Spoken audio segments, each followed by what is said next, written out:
If we look back at a number of recessions, I think the dot-com recession is instructive here because there were similarities with these types of assets that were very euphoric, right? The tech sector, especially the unprofitable tech sector, that was clearly a bubble both that time and this time. What made that recession interesting is it was actually a very mild recession by most indicators. So the 2001, 2002, 2003 period was very soft economically, but you had generally less unemployment than recessions that came before it and recessions that came after it. Is one of the more mild ones. So I think it's certainly possible that this could be along those lines, where it's not the gigantic recession that we've been accustomed to in the past, the global financial crisis and the COVID shutdowns. But I mean, there are certainly policymaker choices that could exacerbate it. I mean, if they mismanage how they run the money, because we have a very centrally managed money system, you can certainly cascade into more and more losses. And it's also going to depend on how quickly things like AI can ramp up. But generally, I'm looking less at one of those big deflationary collapse type of recessions, and I'm looking more at a stagflationary type of recession. But we'll as data comes in and as policymaker decisions come in, we can get more clarity on maybe how severe this might turn out. So I think right now, in the next several months, we've been in a disinflationary cycle. I think we're going to continue to be in a disinflationary cycle. Now, in the 70s, for example, you would have inflation come down from a high level to a level that is still pretty high. Yeah, and so inflation doesn't always go low in recessions. It just always, historically in the U.S. always goes lower. If you look at internationally, if you look at when you see emerging markets have recessions, sometimes they have a massive inflation breakout during recession because their currency works differently, right? Because they have liabilities that they can't print, and therefore they tend to experience different types of recessions.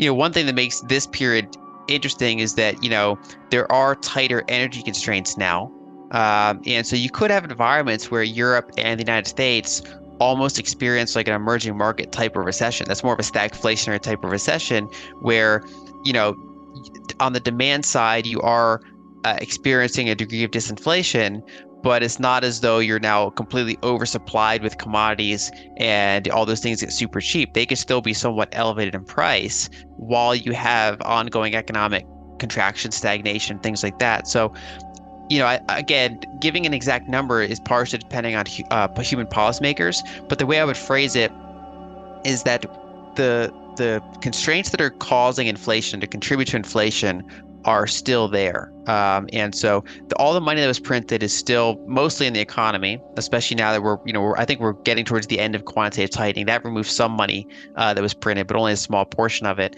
Most of the money that was printed is still out there.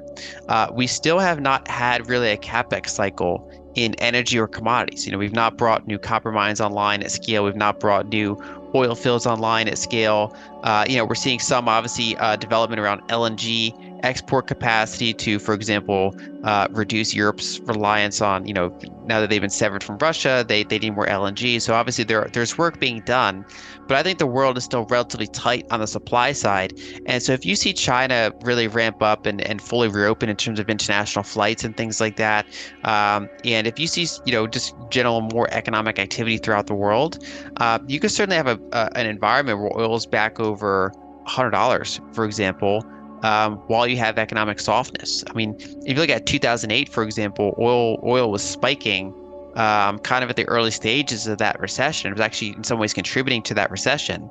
And so the timing doesn't always work out the way we expect.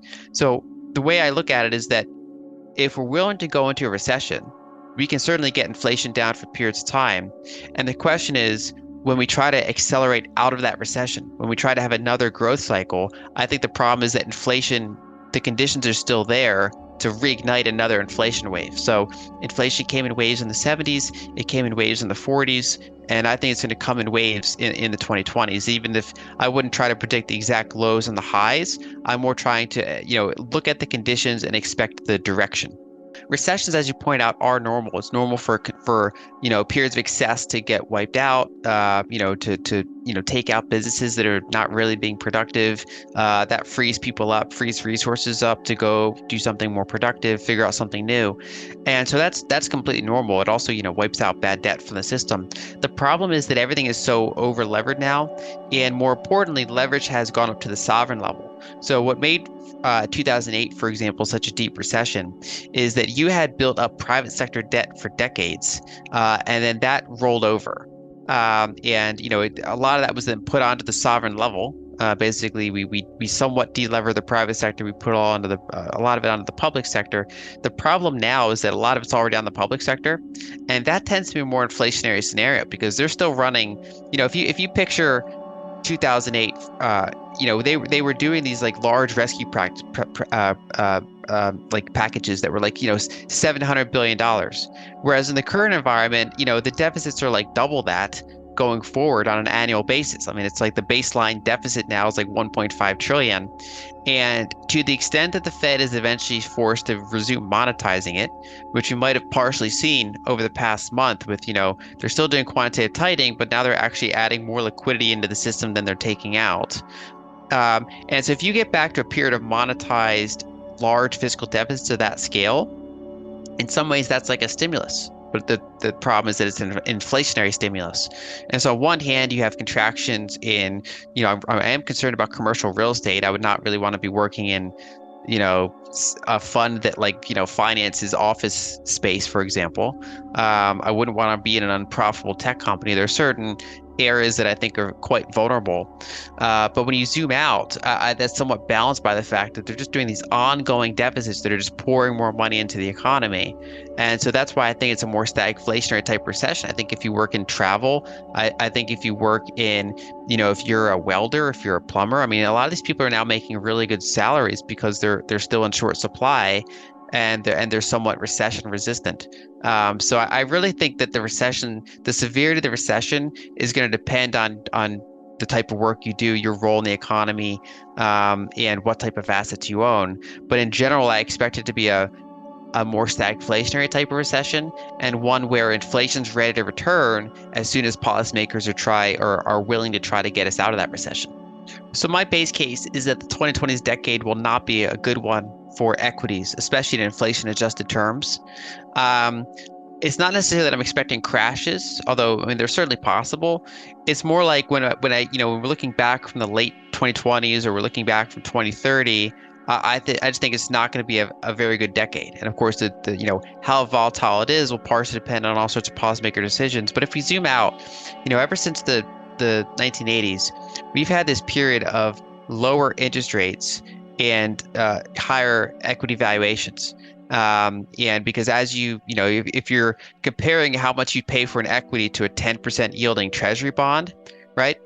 You're not willing to pay much for that equity because you're taking on a lot of risk and volatility, and you can get a 10% yield on the treasury. So you're going to pay a very low multiple for that equity. You're going to get a very high, say, dividend yield, earnings yield, in order to compensate for that risk. But when the treasuries came down all the way to like sub 1%, people were willing to pay almost anything for an equity. Because it's still, has better forward return prospects than a super low yielding treasury. But now that we're kind of in a regime where treasuries and interest rates have really hit the floor, and now they're in this more sideways to up type of environment, that takes out, I think, that tailwind of ever higher equity valuations. And so they're more going to trade in line with their earnings. And so I certainly think you can see a period where, especially in inflation adjusted terms, the major large cap indices just kind of chop around in a band for 5+ years, which is quite common, unfortunately, among global equity markets. The U.S. has been kind of an exception for the past 40 years. We've had among the strongest markets, but I think that trend is probably over, and now we're looking at more. It depends on the stock you're in, depends on the sector you're in, but I think that the big indices are not in great shape. And another factor is that you can look at all these valuation metrics, but one of my favorite ones is to look at household allocation to different types of assets. And when the stock market peaked in late 2021, U.S. households had a record percentage of their assets in equities. And so there really wasn't a lot of marginal capital available to come in. And then when you look globally, countries had basically, both investors in the U.S. and investors outside of the U.S. were kind of like max overweight the U.S. And so we really have all got on one side of the boat. And so I think now that that has some degree of time to unwind, and that's part of my thesis on why we're not going to probably see good equity returns in the U.S. for the next 5+ years.